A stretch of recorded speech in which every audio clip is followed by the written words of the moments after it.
I had always, my biggest concern with Rogue One had always been that it wasn't going to get the same kind of backing that The Force Awakens did. And that's not a negative thing, but that is to say, Disney doesn't have a finite amount of money. I mean, like anybody else, they got to hedge their bets. They're going to throw a ton of money into The Force Awakens because it has to reset the Star Wars franchise. But when it comes to Rogue One, you could spend a fraction of the cost of The Force Awakens and still make a lot of money. You just make a Star Wars movie. And it seems to me that they saw the first cut of Rogue One and they liked it so much, they said, okay, you've got something here. We're going to throw a whole bunch more assets at you, including dollars and creative minds. You go and finish let's go do reshoots, do what it is you want to do. And that sounds a heck of a lot more positive, and certainly seems to be more of the reaction of what we've received in what people saw last night of Rogue One. And it makes a heck of a lot more sense, right? I mean, that makes more sense. One word, wow, I was absolutely enthralled. The embargo for reviews lifts on Tuesday.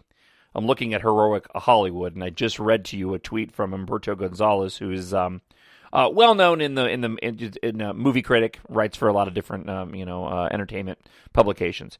The anticipation's been building for months, and now Rogue One is finally premiered in Hollywood. Many have been speculating on whether or not the first standalone Star Wars movie that deviates from the traditional Skywalker saga will be a home run critically. Now we have our first social media reactions. Holy crap, did I love Rogue One. It's going to take days to wipe the smile off my face. So many surprises, so much fun, get excited. Star Wars fans will be happy with Rogue One. It's fun, it's action-packed, it doesn't feel neutered by reshoots. Giacchino's score is a great mix of unique adaptation Williams Star Wars score and the emotional strings we love from his work. There's an amazing amount of footage and dialogue in Rogue One trailers and marketing that are not in the film. Now, let me stop here real quick and talk about that. This happened with The Force Awakens as well. There were, actually, you go back and listen to a bunch of my old podcasts from last year, and you'll hear me actually do almost an entire podcast based off of one line from one of the TV spots of Maz Kanata to Rey that wasn't even in the movie. There was a lot of shots in The Force Awakens that were not in the film. And what I think a lot of this comes down to is they basically crafted the trailers and TV spots based off of TV audiences in short periods of time. And there was obviously a ton of footage shot for this film, and a lot of the early trailers were probably from the original cut of the film, probably before it was even put together. So I'm not surprised that a lot of the footage that we've seen and a lot of tinkering went into this movie well towards the end because there was so much concern about it. There was even a couple of recent lines, like the Rogue One, when in the trailer where he says, what's your call sign? Rogue One. They released the clip of that from the film, and it's a drastically different take. The moment when Jyn Erso says this, "May the Force be with us." I think I've seen 4 different takes of her saying, "May the Force be with us," in trailers. So I don't necessarily, I don't particularly care. What I care about is the finished product that I'm going to see on Thursday night.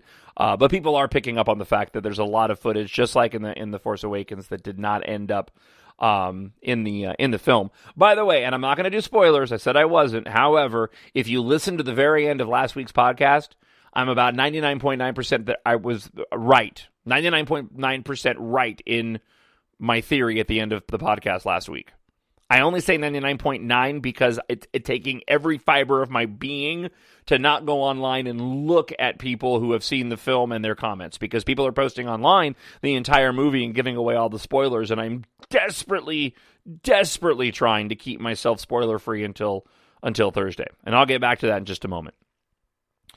Real talk, Rogue One has probably 4 or 5 of my favorite Star Wars scenes of all time. Holy blank, Rogue One is spectacular. If you don't see this movie more than once, you suck at life. Wow. Stephen Weintraub from Collider, which is an entertainment the website, and they do They do podcasts and they do YouTube videos. I'm a big fan of Collider. Says, with all the talk of reshoots and production problems, the final cut of Rogue One is worth the wait. Man, that third act so good. Do not read any reviews. So many of the twists and turns have not been revealed in the marketing. My jaw hit the ground a few times. One of the best things about Rogue One are the new characters. They're so well done and expand the universe. You care about all of them. Fantastic. Incredible action, both planetary and interstellar, and looks gorgeous. Most importantly, it feels like Star Wars. Rogue One, excellent. People around me are saying it's even better than The Force Awakens. Congrats to Disney, Lucasfilm, amazing talent, all involved. I adore The Force Awakens. Okay, I really, really do. And I always will. But now that we have this movie that I haven't seen yet, right, sitting there, that's getting these reviews, I can understand why people are saying that. Rogue One really, not Rogue One, the Force Awakens really did play it safe. It was the reset from all of the ridiculous, irrational angst from the prequel trilogy. That's what it was. And it was meticulously crafted.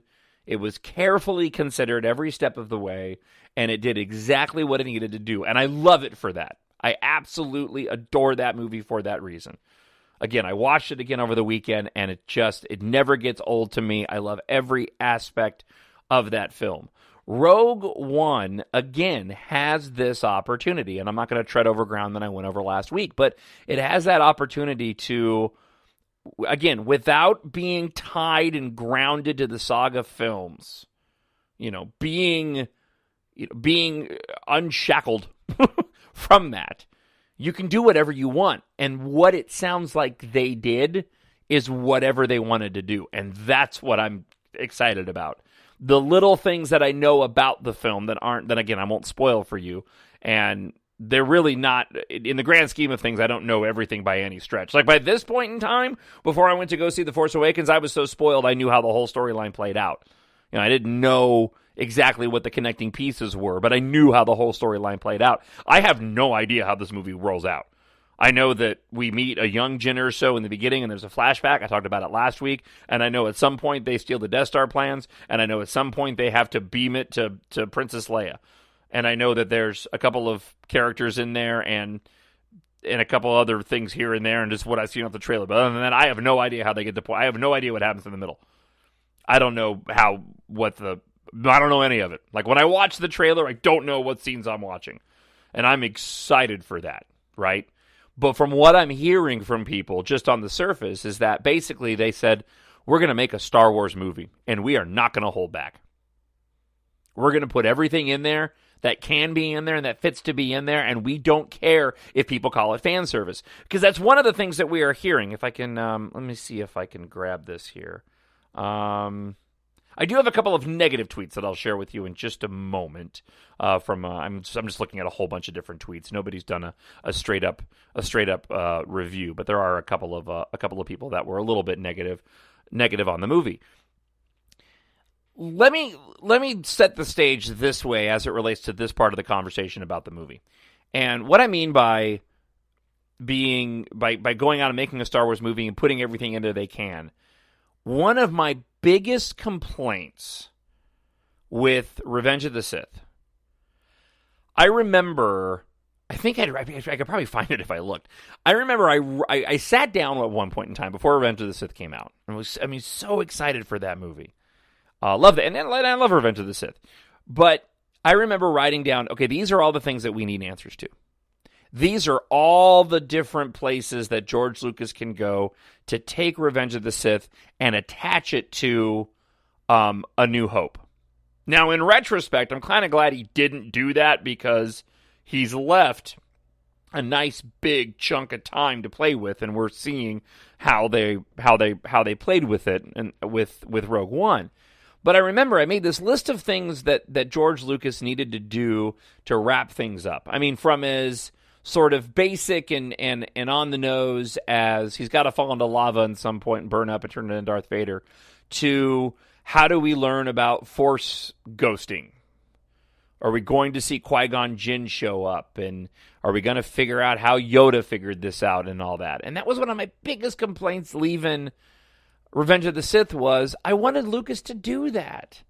I wanted him to really tie it all up. I was desperate to see a scene of maybe a Force ghost Qui-Gon Jinn. I mean, now in retrospect with Rebels, with the Clone Wars, we've obviously seen that he hadn't quite figured out how to do that yet. But at the time, we didn't know that. I wanted to see a Force ghost, Qui-Gon Jinn talking to Yoda and explaining to Yoda how to commune with the Force and so that he could pass that on to Obi-Wan, or for him to appear to Obi-Wan and do that. And George didn't do that on a number of different things.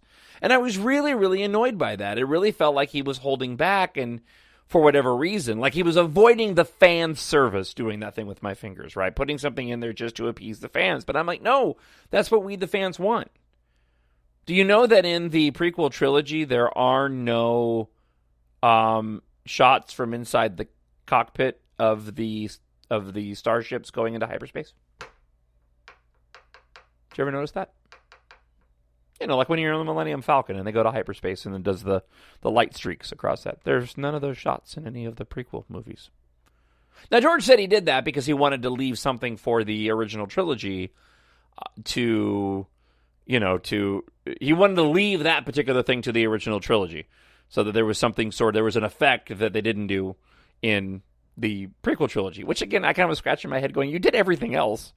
I mean, you use CGI for everything else. Why wouldn't you just include that for the rest of us? But those were things that I wanted George to do, and he didn't. So my point being is that with Rogue One, it sounds like, no, man, they went all out. They did exactly what I was hoping that they were going to do. Talking about the space battle. Do we do a space battle, but do we kind of pull back on it for fear that it's going to, really outdo the space battle in A New Hope? And I've always been of the opinion, no, man, you go for it. We're adults. Star Wars was made in 1977, and I'm all for going back and fixing the movies. I talked about that recently, too. I'm fine if they want to go and upgrade the films. Do it all they want. But no, man, you got the technology to make a great Star Wars movie and to do a battle that surpasses the Death Star battle from A New Hope. You, by all means, you do that. And it sounds like that's exactly what they did. And for that, I cannot wait to see this movie. And I know me as a person, right? It's my podcast. I can talk about me personally. I know me as a person, and I know me what entertains me, and it doesn't take a whole heck of a lot. If these people are here whose expectations and standards are probably way higher than mine as it relates to Star Wars are loving this movie, I'm going to go nuts over this film. All right, so more comments, reaction from the Rogue One premiere. So, Rogue One, it's freaking great. So many crowd-pleasing moments. It's emotional, exciting, and incredibly satisfying. Loved it. That emotional part I've heard on several different comments. People saying that they didn't expect it to be as emotional as it was. And that also has me, just through the roof excited. I love it when a movie makes me cry. And if a Star Wars film can make me cry, all the better. Oh, for crying out loud. I almost wept. I almost shed a tear when I was watching Force Awakens again the other night when Rey ended up grabbing the lightsaber from the snow. Ooh, side note on that real quick, if you can allow me just a brief moment to deviate. There has been an awakening. Have you felt it? Somebody proposed a theory, and I wish I had it in front of me. I didn't remember it until right now. But somebody had said that if you map the trajectory of the Force, starting with The Phantom Menace and moving through to The Force Awakens, you actually see that the Force gains in strength throughout every single movie, and that every single film there is a little bit more to the Force and a little bit more, and it would almost result in it's sort of, going from, let me try to give you an example from early on. Sort of the intuition of Anakin, racing in the pod racer, right? And then you move into the original trilogy, and Obi-Wan is able to talk to Luke after Darth Vader, cuts him down on the Death Star. And then by the time you get to, Return of the Jedi, you can see the Force Ghost, right? It basically is kind of building up strength. The theory they were proposing, though, was whether or not the Force can act, if a Force ghost, if somebody who transforms into the Force actually has the ability to influence individuals on a physical level. So,